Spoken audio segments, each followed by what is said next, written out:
Story 1: The Bioluminescent Nursery. Dr. Elena Vasquez had spent 14 years studying deep-sea organisms, but nothing in her career had prepared her for what the remotely operated vehicle captured at 4,200 meters below the surface of the Pacific Ocean. The footage showed a sphere of pulsating blue light, roughly 3 meters in diameter, hovering just above the sea floor in a region where no such phenomenon should exist. "That's not possible," she whispered, leaning closer to the monitor aboard the research vessel Hadal Pioneer. The sphere appeared to be organic, its surface rippling like a membrane, and within its translucent walls she could see shapes moving. Dozens of them. Hundreds. The expedition had been funded to study hydrothermal vent ecosystems near the Mariana Trench. But this discovery was something else entirely. Captain Morrison gave the order to descend the ROV closer, and as the camera pushed through the absolute darkness of the abyss, the sphere came into sharper focus. Elena's blood ran cold. The shapes inside were humanoid, curled into fetal positions, floating in the luminescent fluid like specimens in formaldehyde, were what appeared to be human bodies. But they were wrong. Their proportions were elongated, their skulls distended, their eyes, when the camera caught them, were vast black pools that seemed to absorb the ROV's lights rather than reflect them. "What the hell is this?" Morrison's voice cracked over the intercom. "I don't know," Elena replied, her fingers trembling over the controls. "I don't know what I'm looking at." She maneuvered the ROV around the sphere's perimeter, and the camera revealed more details that would haunt her for the rest of her life. The membrane was covered in fine, hair-like cilia that waved in the current, and embedded in the tissue were structures that resembled umbilical cords, each one connecting to one of the floating forms inside. The sphere was not merely containing these beings, it was feeding them. "It's a nursery," Elena said, the realization hitting her like a physical blow. Something is growing them. The ROV's external microphone picked up a sound then, a low, throbbing pulse that seemed to come from everywhere at once. The sphere began to brighten, its blue glow intensifying until the camera's sensors struggled to compensate. And then one of the forms inside moved. Not the passive drift of a body in fluid, but a deliberate, purposeful movement. A head turned, those massive black eyes fixed directly on the camera, and a mouth opened. A mouth filled with rows of needle-thin teeth arranged in a spiral pattern that extended down into what should have been a throat. Elena screamed as the form pressed its face against the inside of the membrane, distorting it outward toward the ROV. The other bodies began to stir, awakened by something, perhaps the lights, perhaps the sounds of the vessel's equipment, perhaps something far worse. "Pull it back!" Morrison shouted. "Pull the ROV back, now!" Elena's hands flew across the controls, initiating the emergency ascent protocol, but the sphere was moving. It drifted toward the retreating vehicle with a grace that seemed impossible for something of its size, and the cilia on its surface began reaching outwards like grasping fingers. The ROV's rear camera captured what happened next. The membrane split open at its base, and one of the forms emerged. It swam with horrifying speed, its elongated limbs propelling it through the water in movements that resembled no known form of locomotion. Within seconds, it had caught up to the ROV. Elena watched in frozen horror as a pale corpse-like face filled the camera's view. The creature tilted its head, studying the machine with an intelligence that should not have existed in something that looked so fundamentally wrong. Then it smiled, a terrible, knowing smile, and reached forward with fingers that ended in joints that bent in too many places. The camera feed cut to static. In the control room, alarms began blaring. The ROV's telemetry showed it was still descending, pulled down by something far stronger than its motors could overcome. The depth readings climbed. 4,500 meters, 4,800, 5,000. The vehicle had been rated for 6,000 meters, but Elena knew that whatever had taken hold of it would not stop at any depth. "We've lost it," she said quietly. But they had not lost everything. The sphere, now visible on the ship's deep-water sonar, was rising. Slowly at first, then faster, it ascended from the abyss, and it was not alone. The sonar showed dozens of smaller signatures emerging from the sphere and spreading outward in a pattern that looked disturbingly like a search formation. "They're looking for something," Morrison said. Elena turned to look at him, and she saw her own terror reflected in his eyes. "They're looking for us." The Hadal Pioneer was a large vessel, but it was not fast. By the time the engines reached full power and the ship began to move, the first of the creatures had reached the hull. Elena heard it before she saw it, a scraping sound against the metal, then a rhythmic tapping, as if something was testing the structure for weaknesses. The crew gathered in the central compartment, listening as the sounds multiplied.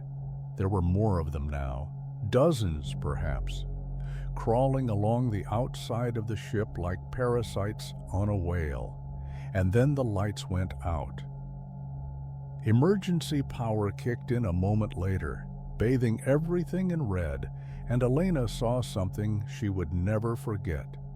Through the porthole beside her, illuminated by the backup lighting, a face was pressed against the glass.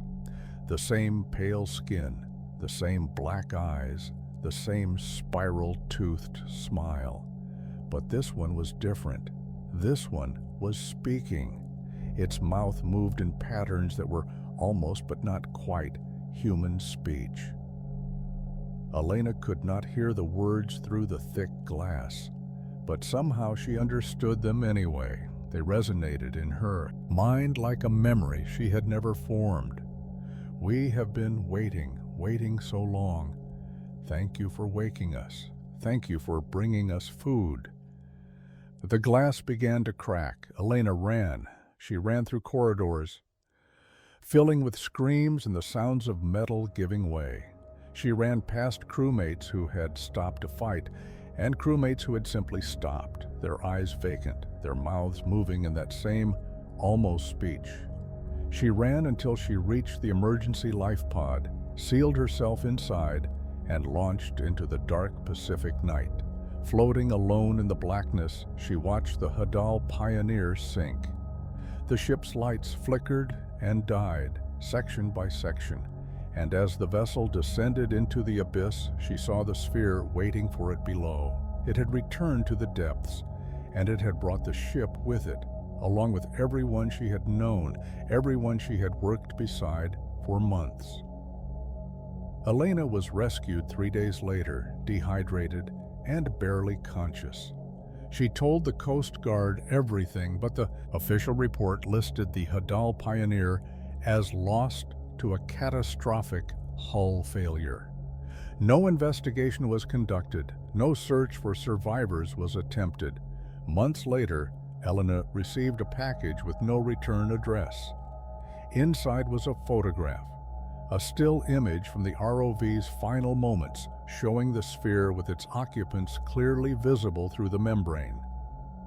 But there was something new in the image, something that had not been there during the expedition. In the center of the sphere, surrounded by the other forms, was a body she recognized. It was her, or something wearing her face, curled in a fetal position, its eyes closed, its mouth curved in a peaceful smile. and attached to its midsection, pulsing with that terrible blue light, was an umbilical cord that disappeared into the membrane. Elena looked at the photograph for a long time. Then she looked at her reflection in the window, at the woman staring back at her with eyes that seemed, in the dim evening light, just slightly too dark. "How long," she whispered to herself, "how long have I been dreaming?" The reflection smiled, and its teeth were arranged in a spiral that extended down, down, down into the darkness of her throat. Story 2. The Hadapelagic Chorus. The sound began at 2347 on a Tuesday in November, emanating from a point in the ocean that cartographers call the Serena Deep, the second deepest known location on Earth, a crescent-shaped trench where the water column extends more than 10,000 meters below the surface. Hydrophones placed by the NOAA's Pacific Marine Environmental Laboratory detected it first. But within hours, every underwater listening station in a 3,000-kilometer radius was recording the same impossible signal. It was a voice. Or rather, it was thousands of voices, singing in harmonic unison, producing frequencies that should not have been achievable by any known organism or machine. The sound oscillated between 14 Hz and 2022 kHz, a range that encompassed everything from the deepest bass tones to pitches at the very edge of human hearing. When analysts processed the recording and accelerated it to audible frequencies, they heard what sounded like a choir. A choir singing in a language that predated human civilization. Dr. Marcus Chen was the first researcher to make the connection. A specialist in comparative linguistics with a side interest in paleoacoustics, he recognized patterns in the sound that matched reconstructed phonemes from proto-languages theorized to have existed more than 40,000 years ago. But there was more. Layered beneath the audible frequencies were mathematical sequences encoded in the rhythm of the song. Fibonacci patterns, prime number progressions, the fundamental constants of physics expressed in sound. "This isn't natural," Marcus said during an emergency conference call with researchers around the world. "And it isn't human, but it knows things, mathematical things. Things it shouldn't know unless what?" someone asked. Marcus hesitated. "Unless it's been listening to us, learning from us, for a very, very long time." The song continued without pause for 11 days. People living in coastal regions began reporting nightmares, vivid, terrible dreams of drowning in darkness, while invisible mouths whispered secrets into their ears.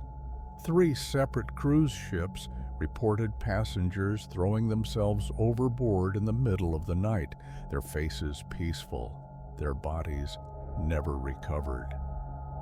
A fishing village in the Philippines lost its entire population over the course of a single evening. Investigators found the residents' homes empty, their possessions undisturbed, and a trail of footprints leading into the sea. On the 12th day, the song changed, the harmonics shifted, the frequencies modulated, and suddenly the singing resolved into words. Words in every language simultaneously, English and Mandarin and Arabic and Spanish and 1,000 others, all layered atop one another in perfect synchronization. Every person who heard it understood it in their own tongue, as if the sound was bypassing their ears entirely and speaking directly to something deeper. We are the deep, we are the dark. We are what waits beneath your dreams. We have sung to your ancestors, and they came to us. Now we sing to you. Will you come? Will you join the chorus? Will you add your voice to the song that has no end? The United Nations convened an emergency session. Governments around the world initiated research programs, dispatched naval vessels, deployed experimental submersibles designed to reach the Sirena deep. The world wanted answers. What they found was so much worse than silence. The first vessel to reach the source was the Chinese research submarine Jiaolong. Its cameras transmitted footage for approximately 14 minutes before the signal was lost. In that time, the world watched as the submersible descended through water that grew darker and darker until the only light came from the vessel's own lamps and the bioluminescence of creatures that seemed to multiply the deeper they went. At 900 to 800 meters, the cameras revealed the source of the song. It was a structure. That was the only word that seemed to apply, though it defied every principle of architecture and engineering that humanity had ever conceived. It rose from the sea floor like a cathedral built by something that had never seen a cathedral but had somehow extracted the concept from a million human minds. Spires twisted in impossible geometries. Arches opened under chambers that appeared to contain other chambers that contained still more chambers. The perspective collapsing in on itself in ways that made the viewer's eyes water and their heads throb. And covering every surface of the structure, packed into every crevice and opening, arranged in rows that extended beyond the reach of the lights, were bodies, human bodies, thousands upon thousands of them, their mouths open, their eyes closed, their throats vibrating with the song that the hydrophones had detected from half a world away. They were not dead. The cameras showed chests rising and falling, blood pulsing through translucent skin that had adapted to the crushing pressure of the abyss.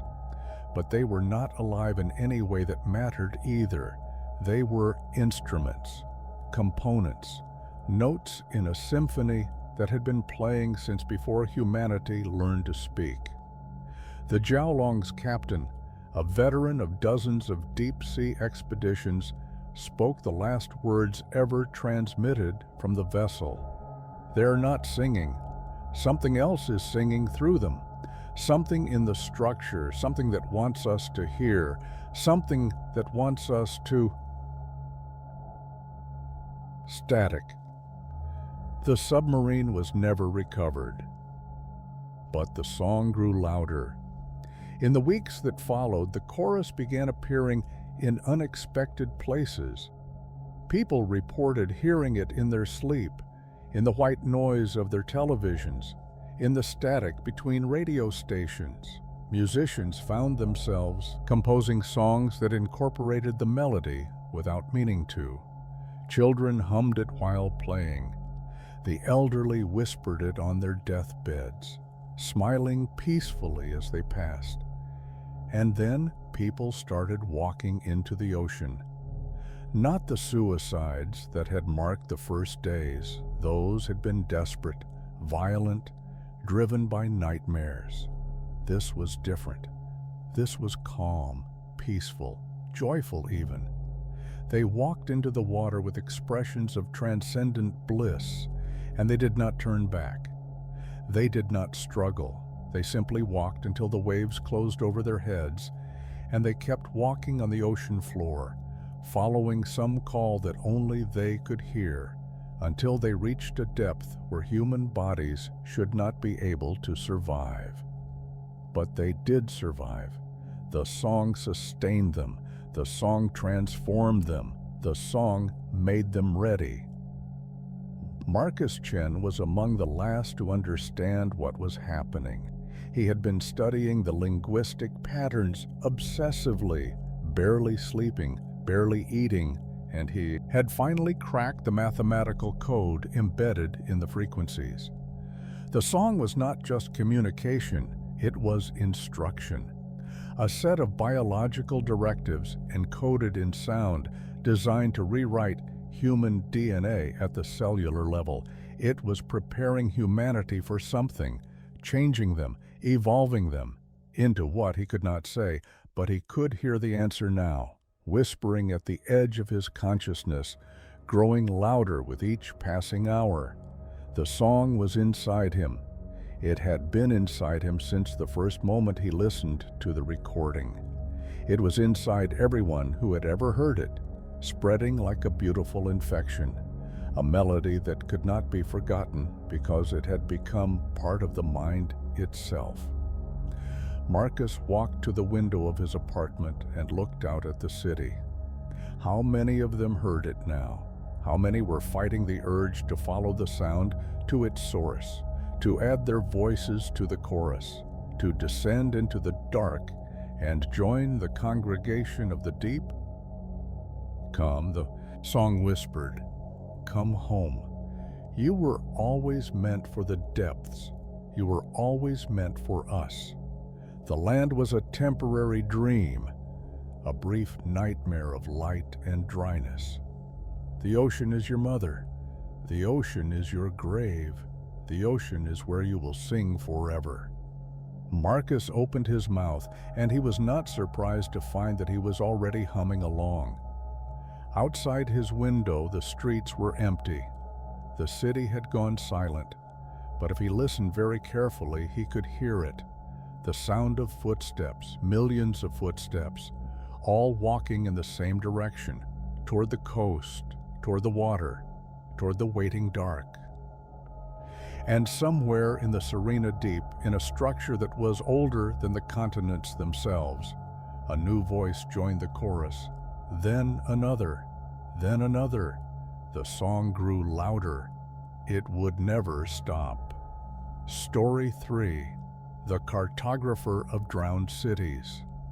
Professor Jonathan Marsh had devoted his life to studying abyssal cartography, the mapping of seafloor features that lay beyond the reach of sunlight in regions where the weight of water crushed all but the most specialized equipment. He had named underwater mountains and charted deep-sea trenches. He had discovered hydrothermal vents teeming with life forms that existed nowhere else on Earth. But the discovery that ended his career and nearly ended his sanity came from a routine sonar survey off the coast of Portugal in waters that had been mapped 100 times before.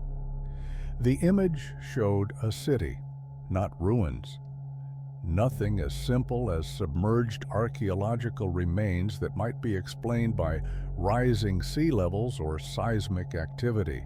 This was a complete, intact, organized metropolis covering an area of approximately 40 square kilometers, lying at a depth of toddy 300 meters on a stretch of seafloor that had been underwater for at least 65 million years. Predating human civilization, predating primates, predating, in fact, every known tool-using species that had ever existed. Jonathan did not publish his findings. Instead, he began a private investigation that would consume the next 3 years of his life and every cent of his considerable savings. He hired a salvage vessel. He commissioned custom diving equipment capable of withstanding the pressure. He recruited a crew of 5 men and women who were willing to risk their lives for answers. What they found beneath the Portuguese waters defied every assumption he had ever held about human history. The city was not built, it was grown. Its structures were composed of a material that resembled bone, but with a crystalline matrix that had preserved them perfectly despite millions of years of immersion. The architecture followed no recognizable school of design, but it was clearly functional. There were pathways and intersections, doorways and windows, plazas, and what might have been temples or administrative buildings. And everywhere, carved into every surface in scripts that had never been seen before, were symbols. Jonathan photographed thousands of them during his first dive. He spent months attempting to decode them, consulting with linguists and cryptographers and even experts in theoretical xenolinguistics. None of them could make sense of the writing, but all of them agreed on one disturbing fact. The symbols were not random. They encoded meaning. They were language. Something that was not human had built this city. Something intelligent, sophisticated, organized. And something had happened to them. Something that left their home intact, but completely, utterly empty. The answer came during Jonathan's final expedition, when his team discovered what they came to call the archive. It was a chamber near the center of the city, larger than the others, its walls covered floor to ceiling with the bone-like material arranged in patterns that resembled shelving. And on those shelves, preserved in the same crystalline matrix as the buildings themselves, were thousands of objects that could only be described as books. Not paper or parchment, they would not have survived, but thin sheets of a metallite compound etched with the same symbols that covered the city, bound together with ligaments of what might have been organic material. Jonathan's team spent 3 days cataloging and photographing the archive's contents. They retrieved 27 of the books for surface analysis. They believed they were uncovering the greatest archaeological discovery in human history. They were wrong. They were uncovering a warning. The decoding took 2 more years. Jonathan assembled a team of specialists, mathematicians, linguists, cognitive scientists, and together they developed a translation framework based on the mathematical constants embedded in the symbols. Slowly, painfully, word by word, they began to read what the inhabitants of the drowned city had written. It was a history, a complete, detailed record of a civilization that had risen and flourished in the shallow seas of the Mesozoic era, millions of years before the first dinosaurs walked the land. They had called themselves something that translated roughly as the Rememberers, and they had achieved a level of technological and cultural sophistication that rivaled or exceeded anything humanity had managed. They had art and science, philosophy and religion, war and peace. They had loved and grieved and wondered about their place in the universe. And then the stillness had come. Jonathan could not find a better translation for the term. The Rememberers had written about it with a combination of clinical precision and absolute terror. The stillness was not a disease, or a disaster, or an invasion. It was something far more fundamental. It was an intelligence that lived in the deepest parts of the ocean, in places where no light had ever penetrated, where the pressure was so great that matter itself behaved differently.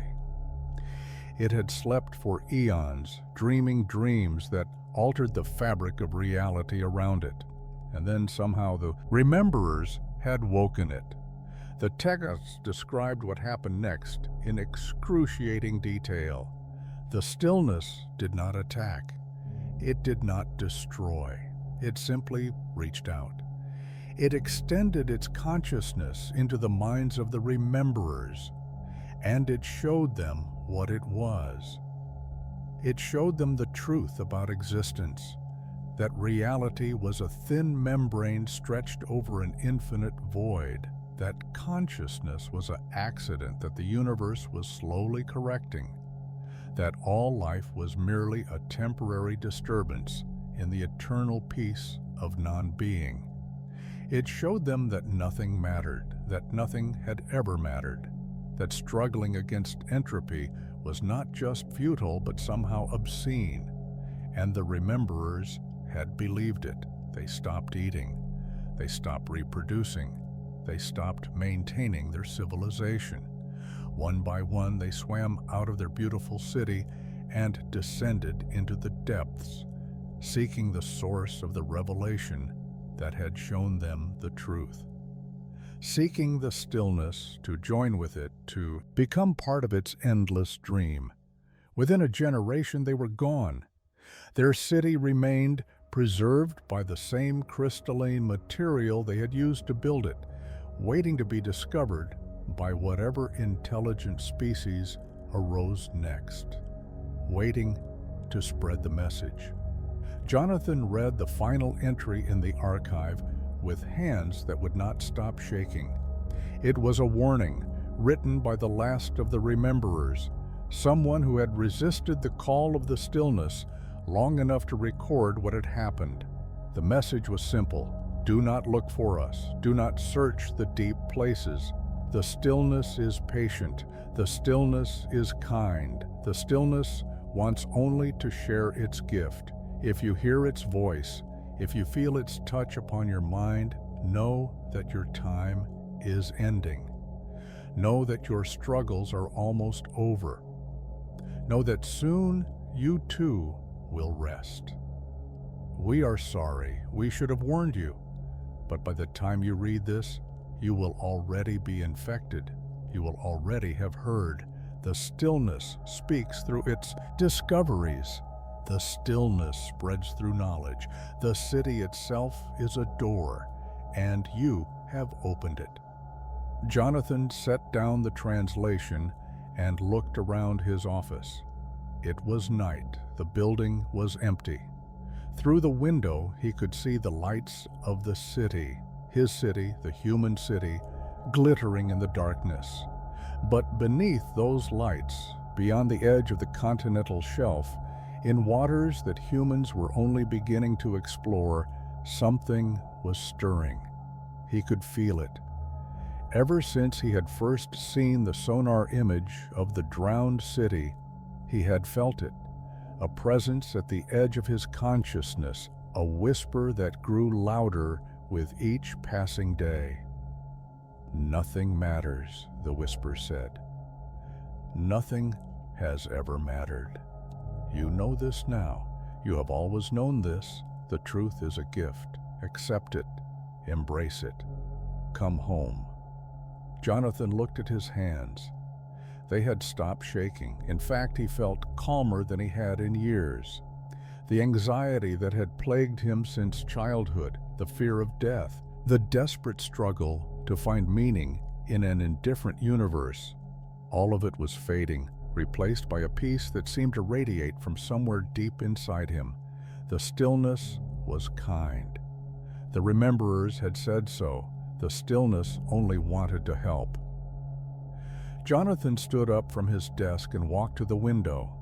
Far below, the city slept, unaware of what lay beneath the waves, unaware of the door that had been opened, unaware of the gift that was slowly, inexorably, spreading through every mind that had ever learned of the discovery. He had told so many people. He had shared his findings with colleagues, with students, with journalists. He had posted his research online. He had given interviews. He had opened the door, and now he could never close it. Jonathan smiled. It was a peaceful smile, the smile of someone who had finally found the answer they had been searching for their entire life. He opened the window and felt the cool night air on his face. Come home, the stillness whispered. The water is warm, the pressure is gentle, the dreams are endless. Jonathan nodded, and then he began to walk. The next morning, his office was empty. His research was gone. Every paper, every photograph, every translation. His computer had been wiped. His colleagues could not remember ever meeting him. But somewhere in the depths of the Atlantic, in a city built of bone and crystal, a new book appeared on the archive's shelves. It was a history of humanity, and it was already almost complete. Story 4. The Pressure Garden. When the bathyscaphe Eureka reached a depth of 8,000 meters in an unnamed trench southeast of the Philippine Sea, its pilot, Dr. Yuki Tanaka, became the first human being to witness what she would later call the garden. She would also become the last person to witness it and return with her sanity mostly intact, though intact was perhaps too generous a word for what remained of her mind after the things she had seen.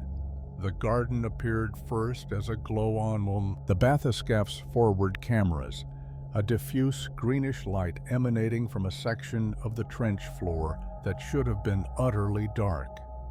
Yuki adjusted the vessel's orientation and descended toward the source, her scientific curiosity overwhelming the growing sense of dread that had been building in her chest since the dive began. What she found was impossible, beautiful, horrifying. The seafloor was covered in what looked like plants, vast, towering structures that resembled trees, with trunks of pale flesh and canopies of tendrils that waved gently in currents that should not have existed at such depths. Between the trees grew smaller organisms, bushes of branching tissue, flowers that opened and closed in slow rhythms, grass-like carpets of filaments that rippled as Yuki's lights passed over them. It was an ecosystem, a complete, thriving, impossible ecosystem, existing at pressures that would crush steel and temperatures just above freezing, sustained by no light source that Yuki could identify. The greenish glow came from the organisms themselves. Every plant, every tendril, every blade of the impossible grass was bioluminescent, producing light through chemical processes that no known organism on Earth should have been capable of. But that was not the worst of it. The worst part was what Yuki saw hanging from the trees. At first, she thought they were fruit, large pod-like structures suspended from the branches by thick cords of tissue. But as she maneuvered the bathyscaph closer, the camera resolution revealed details that made her stomach lurch. The pods were translucent, and inside each one, curled in positions that recalled nothing so much as infants in the womb, were human beings, not dead, not alive. Something in between. Their eyes were open but unseeing, staring into the depths of the pods with expressions of absolute serenity. Their chests rose and fell in slow, measured breaths, drawing oxygen from the fluid that surrounded them through some mechanism that Yuki could not begin to understand. Their skin had changed. It had become pale, almost colorless, with a faint luminescence that matched the glow of the garden around them. They were being grown, cultivated, transformed into something that was no longer entirely human. Yuki's hands trembled as she activated the bathyscaph's sample collection arm. She needed evidence. She needed to prove what she was seeing. She needed... The arm had barely extended before the garden reacted. The trees moved.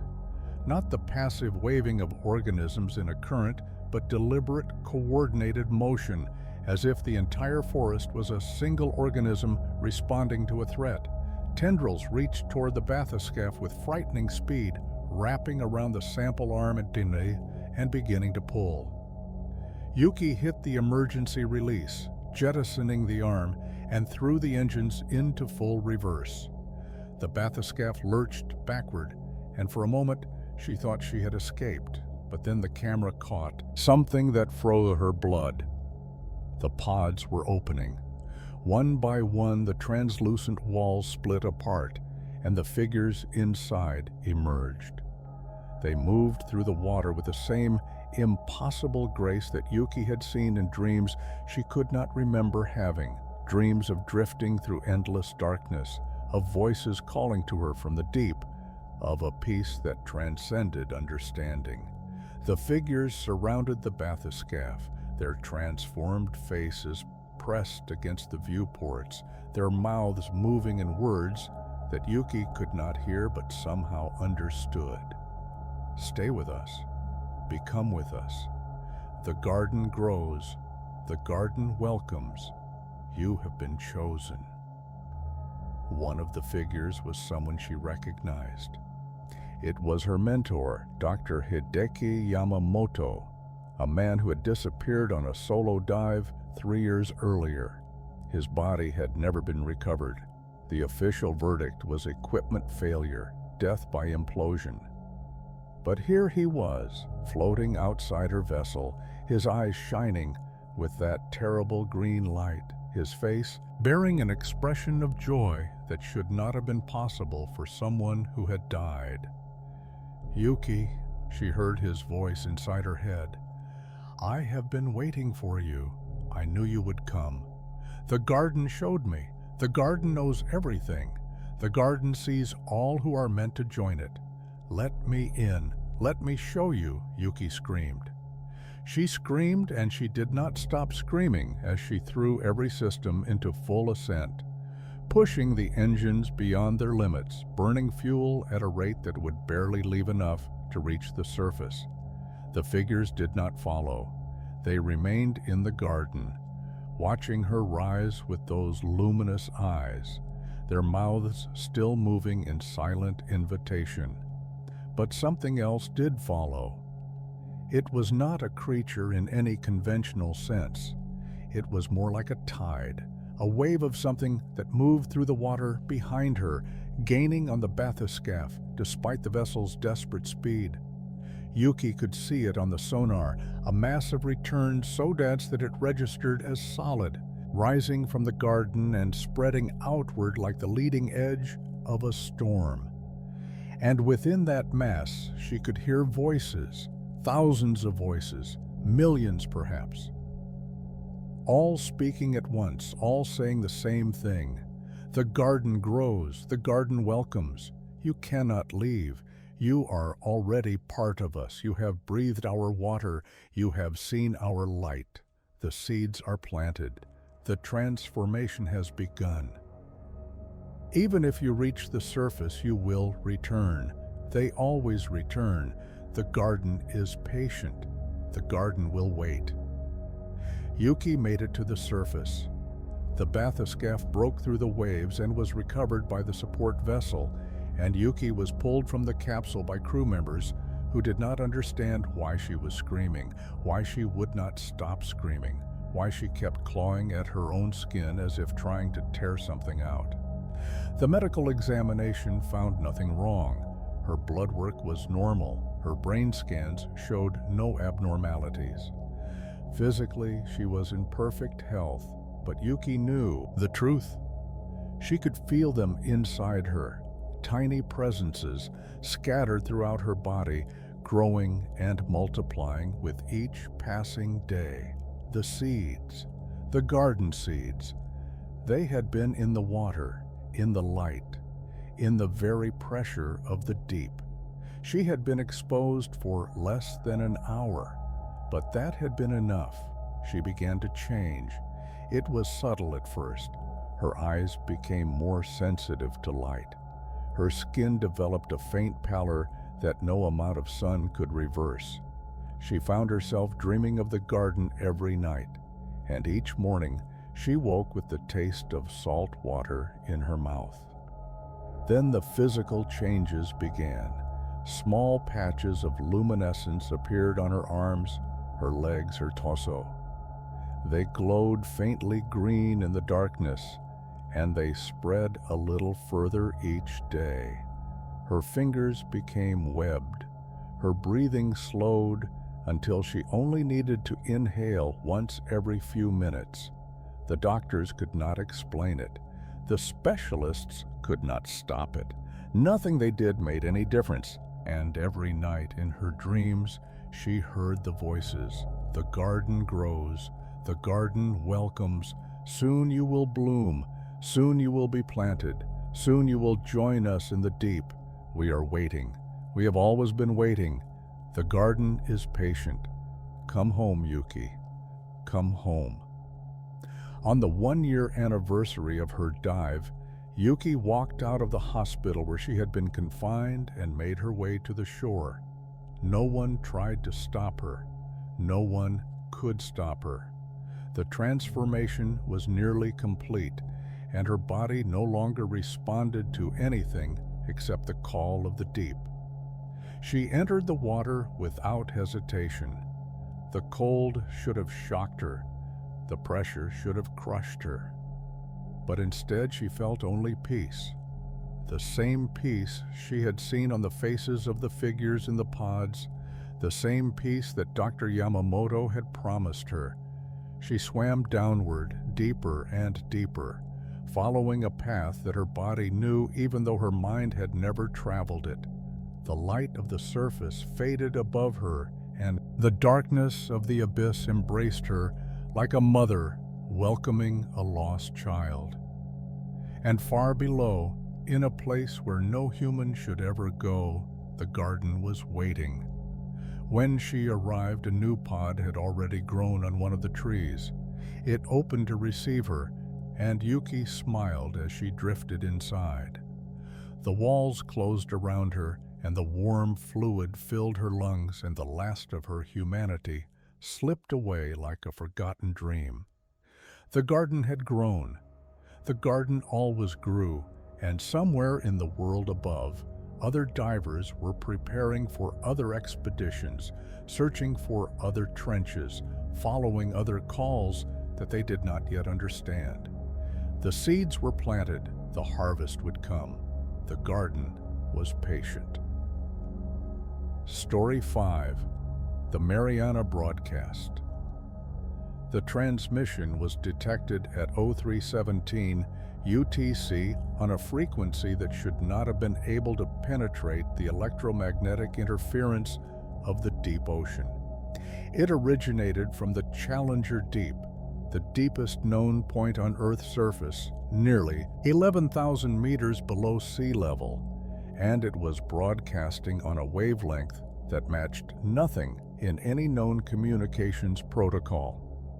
When Naval Intelligence Analyst Sarah Chen first isolated the signal, she assumed it was an equipment malfunction. When she ran the spectral analysis and found the carrier wave was modulated in a pattern that suggested intentional encoding, she assumed it was a sophisticated military experiment from a foreign power. When she decoded the first message and read what it said, she stopped assuming anything. The message was in English. It read, "We have been trying to reach you. The door is almost ready. The sleeper stirs. Please stop drilling. Please stop mapping. Please stop looking. Some things are buried for a reason." Sarah submitted the transcript to her superiors and requested clarification. No clarification came.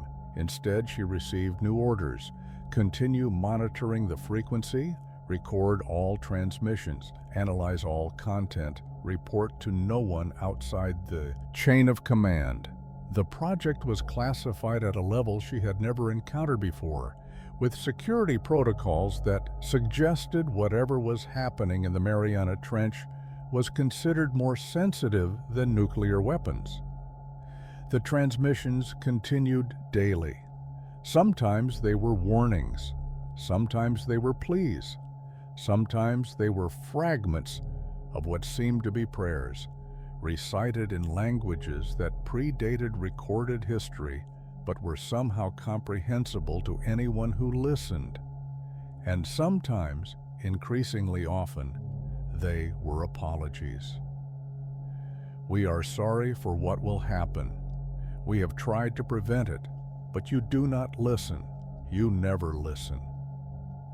Your species is so young, so curious, so hungry. You see the depths and you want to know what lies there.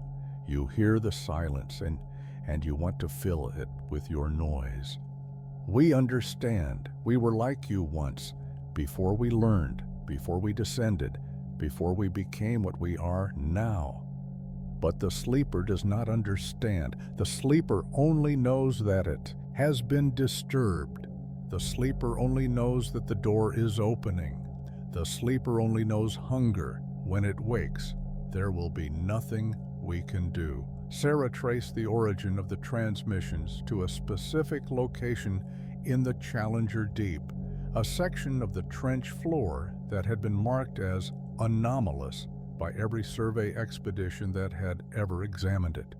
Sonar returns from the area were inconsistent. Pressure readings fluctuated wildly. Temperature sensors recorded values that suggested geothermal activity, but no volcanic signatures had ever been detected. Something was there, something that did not want to be found. But humanity had already found it. The drilling began in the second month of Sarah's assignment, a classified deep-sea mining operation conducted under the cover of geological survey. The official purpose was to extract rare earth minerals from the sediment layers of the Challenger Deep. The actual purpose, as Sarah learned through intercepted communications, was to reach the source of the anomaly. The government wanted to know what was producing those signals. They wanted to know what lay beneath the floor of the deepest point on Earth. They should not have wanted that. The transmissions became more urgent as the drilling progressed. The entities, Sarah could no longer pretend they were anything else, sent coordinates, seismic projections, warnings about pressure differentials, and structural integrity. They sent diagrams of what the drill would find if it continued. They sent images that Sarah could not look at for more than a few seconds without feeling something fundamental break inside her mind. And then, on the 43rd day of drilling, they sent one final message. The door is open. The sleeper wakes. We are sorry. We did what we could. Remember us when you have forgotten everything else. Remember that we tried. Goodbye. The frequency went silent. Sarah tried everything to restore the signal. She checked her equipment, recalibrated her receivers, broadened her search parameters to encompass every possible wavelength. Nothing worked. The transmissions had stopped, and somehow she knew they would never resume. That night, the earthquakes began. They started small, barely perceptible tremors that registered on seismographs around the Pacific Rim but were dismissed as routine tectonic activity. But they grew stronger and stranger. The waves were not propagating from a single point like normal earthquakes. They were radiating outward from multiple locations simultaneously, as if something beneath the Earth's crust was moving, stretching, waking. The drilling platform was the first to go. Sarah watched the satellite footage in the secure facility where she had been transferred for her protection. She watched as the vessel simply sank.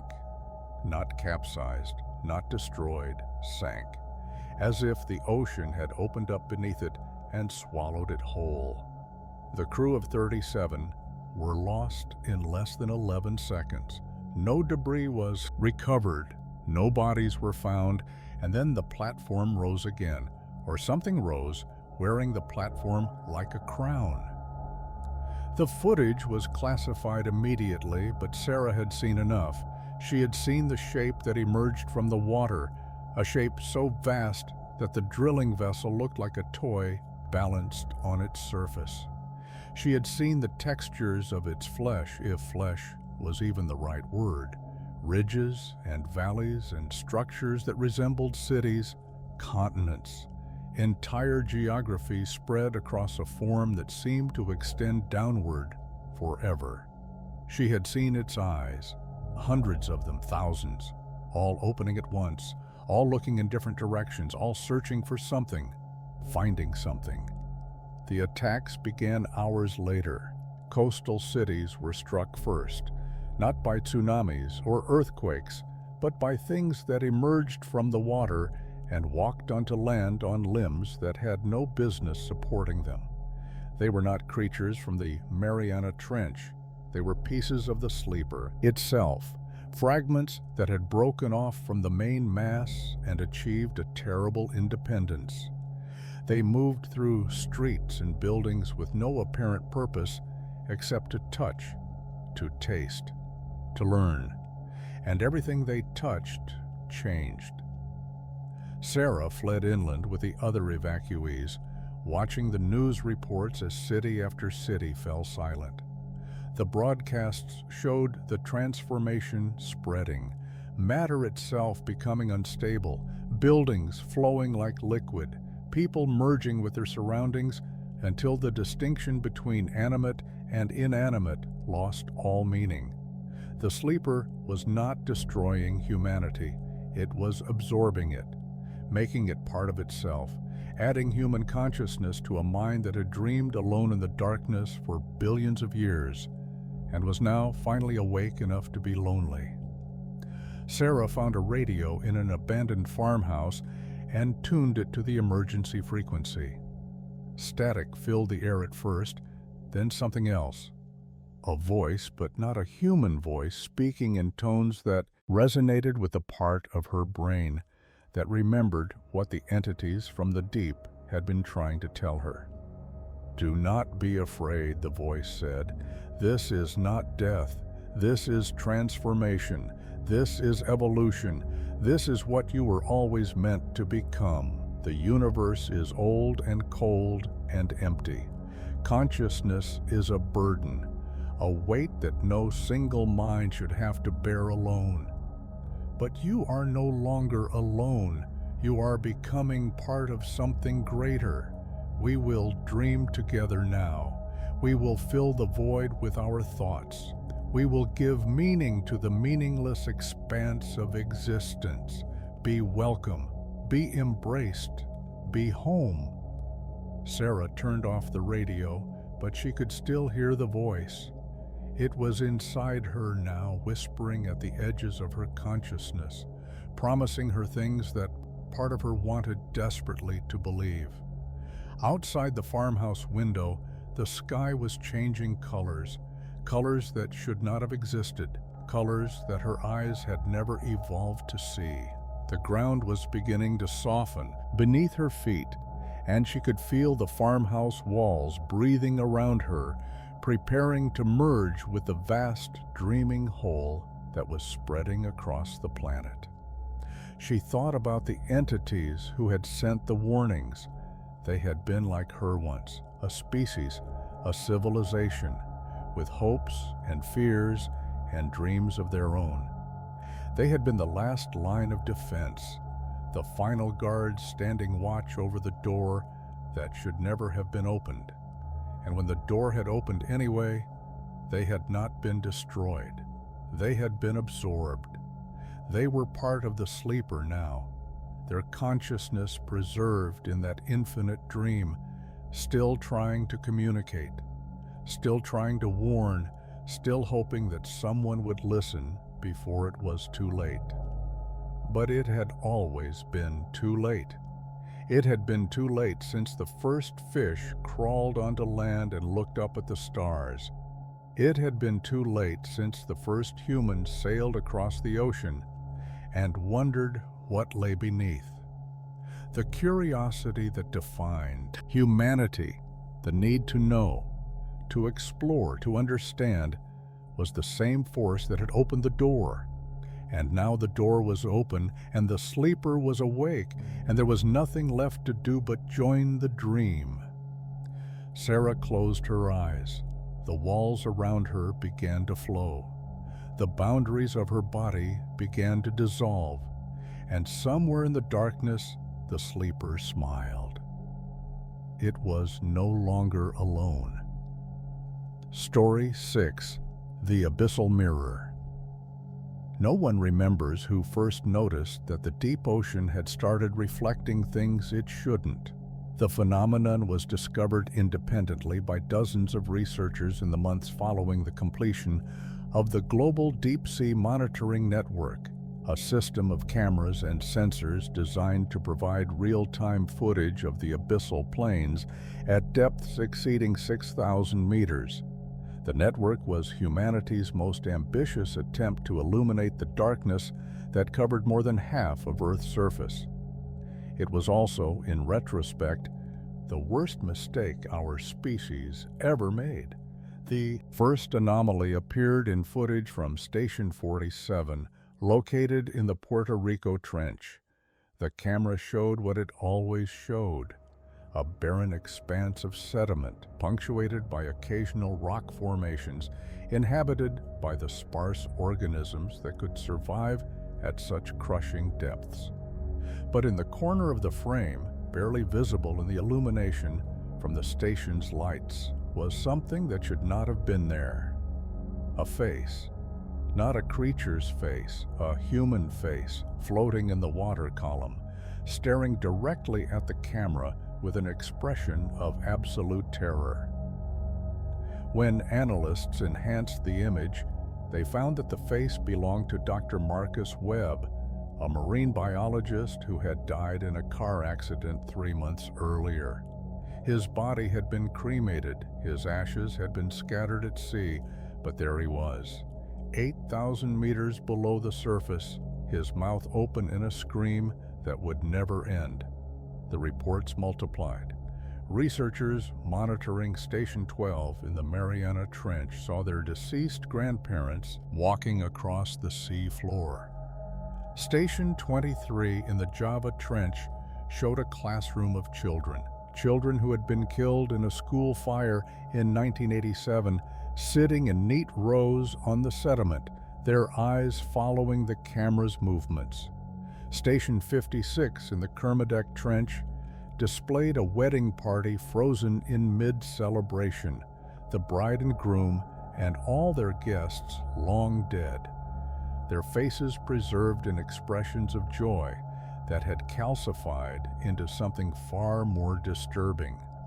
The deep ocean was not reflecting the present. It was reflecting the dead. Dr. Amanda Cross was assigned to lead the investigation. A physicist specializing in quantum mechanics, she had initially dismissed the reports as glitches in the camera systems, artifacts of compression algorithms or electromagnetic interference. But when she reviewed the footage herself, she understood why so many researchers had resigned rather than continue monitoring the network. The dead were not just appearing, they were communicating. The figures on the seafloor moved with purpose. They wrote messages in the sediment with their fingers.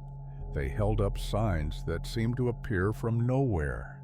They mimed complex instructions using gestures that Amanda did not understand at first, but began to decipher over weeks of obsessive analysis. The messages were warnings. "Do not look," they said. "Looking opens the door." The mirror sees you when you see it. The mirror knows you. The mirror remembers. Amanda should have stopped. She should have followed the advice of the dead, shut down the monitoring network, and forgotten everything she had seen. But she was a scientist. She needed to understand. She needed to know how the ocean could reflect people who had been dead for decades, how it could preserve their images and their consciousness long after their bodies had turned to dust. She designed an experiment. Using the network's remote manipulation capabilities, she deployed a mirror into the monitoring zone at Station 47, a simple, reflective surface mounted on a frame, positioned to face the camera. The theory was straightforward. If the ocean was acting as some kind of reflective medium, the mirror would create a feedback loop. She would see the reflection of a reflection, and whatever was creating these images would be forced to reveal itself. The experiment worked perfectly. When Amanda activated the mirror, the camera showed exactly what she expected: a reflection of the sediment, the water, the faint glow of the station's lights. But in that reflection, she could see another reflection, the image bouncing back and forth between the mirror and the ocean itself, creating an infinite corridor, that extended beyond the range of the camera's resolution. And walking down that corridor, growing larger with each reflection, was something that was not human and never had been. It moved on too many limbs. Its body was assembled from angles that should not have been able to exist in three-dimensional space. Its face, if face was even the right word, was a mosaic of other faces, fragments stolen from every person who had ever died, arranged in a pattern that suggested features without actually forming them. And it was looking at her, not at the camera, at her. Amanda felt its gaze pierce through the screen, through the thousands of kilometers of water and rock that separated her from the abyss, through the walls of her laboratory and the boundaries of her body. It saw her. It knew her. It had been waiting for someone like her, someone curious enough to look, to really look, into the depths of the mirror. The thing in the corridor smiled. Its mouth was made of 1,000 smaller mouths, all opening at once, all speaking words that Amanda could not hear, but could feel resonating in her bones. You see me now. You have always seen me. Every reflection, every photograph, every mirror you have ever looked into, I have been there. I have been watching. I have been learning. The dead belong to me. Everything that ends belongs to me. Every consciousness that flickers out of existence falls into my depths. I am where thoughts go when the brain stops thinking them. I am the ocean beneath the ocean, the darkness beneath the darkness. And now that you have seen me, you belong to me too. Amanda tried to turn off the monitor. She could not. Her hands would not obey her commands. Her eyes would not close. She was frozen, trapped in the gaze of something that had existed since before life began, something that had patiently waited in the depths while generation after generation of conscious beings lived and died and fell into its endless embrace. The thing in the corridor began to move closer. Each step brought it through another reflection, another layer of reality, another boundary that should have been impenetrable. Amanda watched as it approached the surface of the mirror, watched as it pressed against the glass, watched as cracks began to spread from the point of contact. I am coming, it said. I have always been coming. The cameras were a gift. The network was a bridge. You built the road that leads to me, and now I am walking it. Every screen in the world is a window. Every surface that reflects is a door. You cannot close them all. You cannot look away forever. And when you blink, when you sleep, when you die, I will be waiting. I am patient. I am eternal. I am the dark at the end of the light. Welcome to my ocean. The mirror shattered.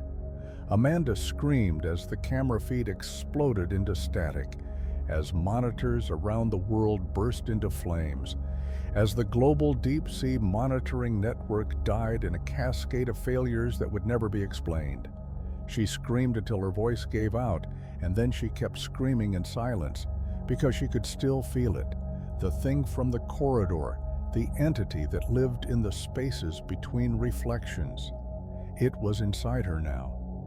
It was inside everyone who had ever looked at a screen connected to the network. It was spreading, bleeding through the infrastructure of human communication, finding new windows, new doors, new eyes to look through. That night, Amanda did not sleep. She could not sleep.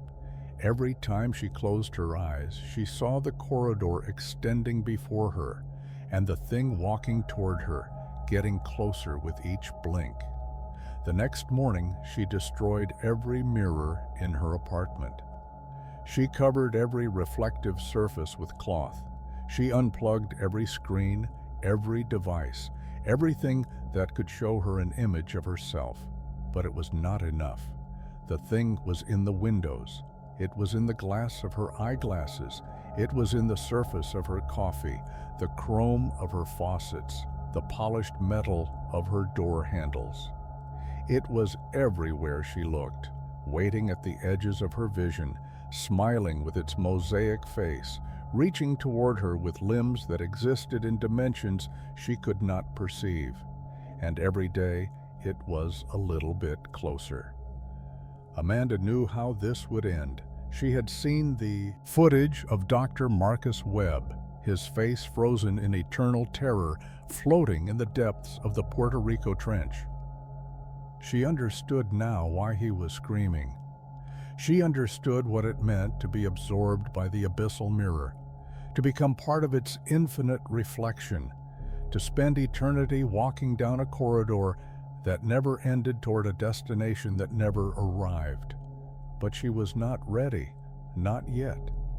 So she sits in the darkness of her apartment, her eyes closed, her hands pressed against her face, trying not to see, trying not to think, trying not to exist. And in the depths below, in the space behind every reflection, the thing waits. It is patient. It has all the time in the world, and one day, 1 second, 1 blink, Amanda will look, and the mirror will claim what was always its own,